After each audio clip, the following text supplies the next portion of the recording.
San Francisco at 11. Man, I tell you what, you talk about a team that's lost a ton. If you take a look at what their roster was in the Super Bowl a couple of years ago, they've only got 11 of the 22 starters that are going to be back on that team. So they've been decimated by free agency. John Lynch can start the rebuild. You can probably go in a lot of different places. I've done this a couple of times now. I'm going back-to-back. What did I do? I got back-to-back Michigan. I got back-to-back Georgia. Let's go back-to-back Texas. Jahdae Barron, the defensive back from Texas. I like him a ton. I think that he fits what San Francisco wants to do defensively. Barron's an excellent player. I think he's physical. He's got elite ability at the football. He's athletic. And I think he's a competitor and he can improve them. I like his game a lot. He's around the football, and that's exactly what John Lynch is going to want. Okay, let's go to number 12. Dallas is up at 12. I did this in the first mock draft. I'm going to do it again. I think Ashton Jeanty from Boise State is the pick there. They got nothing from their run game a year ago. I mean, nothing. You need to put someone back there with Dak to help him out. Jeanty's that guy. Some have Jeanty going a lot higher than this. But the only reason that I don't is not a knock against Ashton Jeanty. I think that he's excellent and will be excellent in the National Football League. The problem with, I think, drafting him higher than this, maybe inside of the top 10, is that it's a really good running back class and there's some depth there. So I don't think there's an urgency that you have to take the best running back early and quickly when okay, if we don't get Ashton Jeanty in the top 10, maybe we can continue to, look for running back help in the second round. He is excellent. Great vision, great balance. He got a ton of carries, obviously, at Boise. One of the reasons why he didn't catch the ball more out of the backfield is that they wanted him to have rushing numbers, because those rushing numbers are the way that he was trying to get to New York and ultimately try to win the Heisman Trophy. He didn't quite do it. He comes in second, but they were going after Barry Sanders' record. You don't get that record if 5 of his touches are going to be catches rather than runs. So that's one of the reasons why he didn't catch a lot, but rest assured he can, and I think he's got good hands. Let's go to Miami at 13. Looks like their second-round pick from last year, Patrick Paul, is going to be sliding out to left tackle. I think they still need to look at offensive line. Obviously, when you got Tua back there, you got to protect him. And so let's go with a guy that can go in and play in the interior and really solidify the interior. Let's go with the interior offensive lineman from Alabama. I've got Tyler Booker going to the Miami Dolphins right there at 13. I'm a fan of Booker. I think that he can solidify that offensive line in the interior, and he's a guy that I think can play for a long time in the National Football League. There's no doubt. Going to 14, Indianapolis. This one's, I don't want to say difficult, but I have this really good player that I'm looking down and I'm like, man, is he really going to slide this far? And I'm thinking to myself, probably not. But if he does get to Indianapolis, man, what a great fit that would be, in particular with some of the things that they've got going on at quarterback. I've got Tyler Warren, the tight end from Penn State, going to Indianapolis. They're still trying to figure out quarterback right now. Daniel Jones seemingly coming in to kind of compete with Anthony Richardson.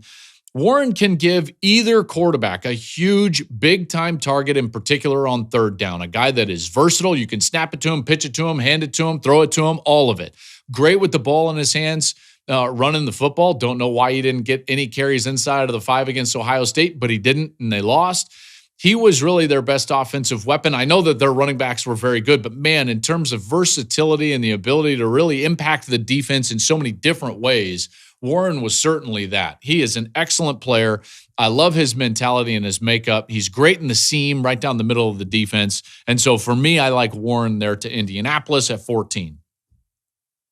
15, the Atlanta Falcons. They need some help rushing the passer. I like Shamar Stewart probably more than most, mostly because the production wasn't there in college. But man, the traits are there. Like when you look at him, when you watch him, and you're like, I think that this guy is going to be really good. He's an athletic specimen. Did not have a ton of production, like I said, only 4.5 sacks in his college career. But I think you could be drafting him on the up and on potential here. And this might be wrong. So, cold take here, potentially. I think we're going to look up in a couple of years and Shamar Stewart's going to be one of the better pass rushers in the league. Now, the unfortunate part about this is that it is a bit risky because if he goes and flames out and doesn't produce just like he didn't produce at Texas A&M, the floor is really low, but the upside, the potential is there. And so this is high upside, high ceiling, low floor style of pick for the Falcons, but Shamar Stewart, I think they roll the dice and they go with Stewart right there at 15. Okay, the Cardinals at 16. The Cardinals at 16, this is a perfect spot, at least for me, to draft a guy that I think is going to be, again, he might have a little bit lower floor than some of the other tackles, specifically his teammate from college, Mason Grant, but Kenneth Grant from Michigan has tremendous upside. The Cardinals made a big free agent splash by signing Josh Sweat from the Eagles. They can continue to bolster that defensive line. And again, what did the Eagles do so well to win not only the NFC, but the Super Bowl? They played great up front, and this is always a copycat league. So these guys that can be disrupted from the interior, and trust me, big number 78 can do this, they're going to be valuable. And I just like that. The Cards were towards the bottom of the league last year in yards per carry allowed. You insert Grant into that, and you fix that virtually overnight.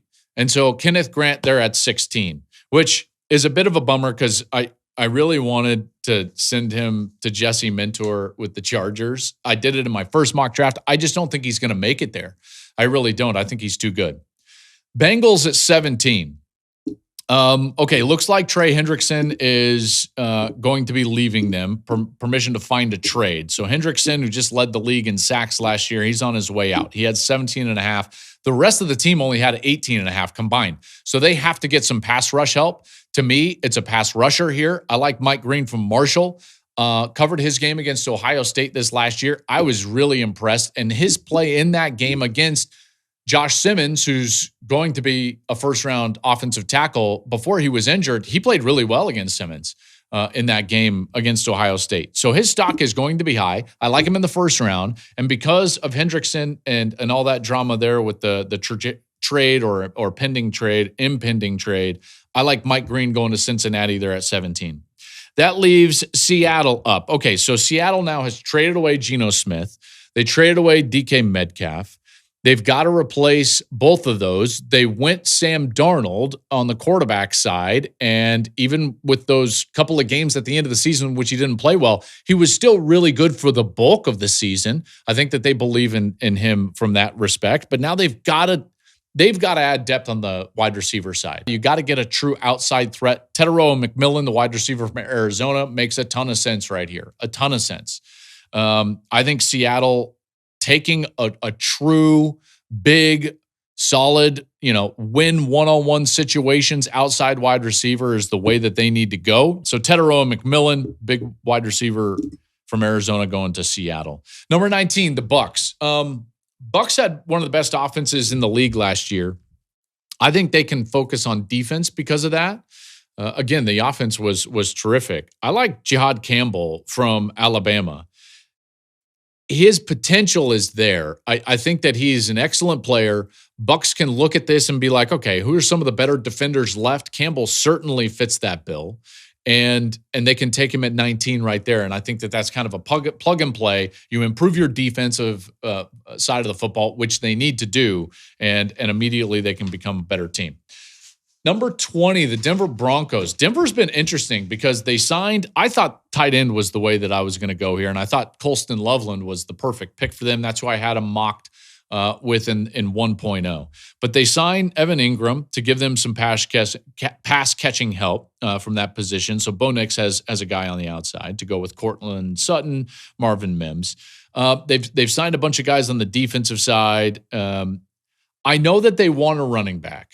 I just don't know if this is the spot for the running back. In particular, a running back that can catch it really well out of the backfield. Think of all the great offenses that Sean Payton has had over the years, and they've always had a back that can hurt you running the football and catching it out of the backfield. It's something in his schematics. He has this thing called the jerk route, and if he's got a back that can run the jerk route really well, then watch out, and Bo Nix will have something. Now, I think this is too high because the bulk of the running backs will be, I think, drafted in the second round. And Denver can probably wait till the second round and get one of those guys. So here, I'm looking there and I'm like, I don't love the wide receivers left. I think that they're very good. I'm going to go with Matthew Golden from Texas. Again, their defense was solid. They re-signed a bunch of guys.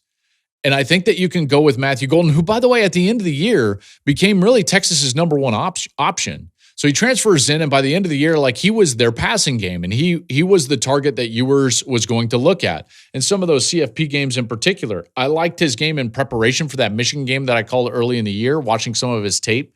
I think Matthew Golden's a really good player. And again, his trajectory last year and him improving every single week and then ultimately being the guy for Texas is going to show you something and prove something to you for the next level. So Matthew Golden going to Denver at number 20. Thank you for watching the Joel Klatt Show YouTube channel. And if you liked this clip, make sure to like it and subscribe to the channel, and you can stay up to date on all of my college football coverage.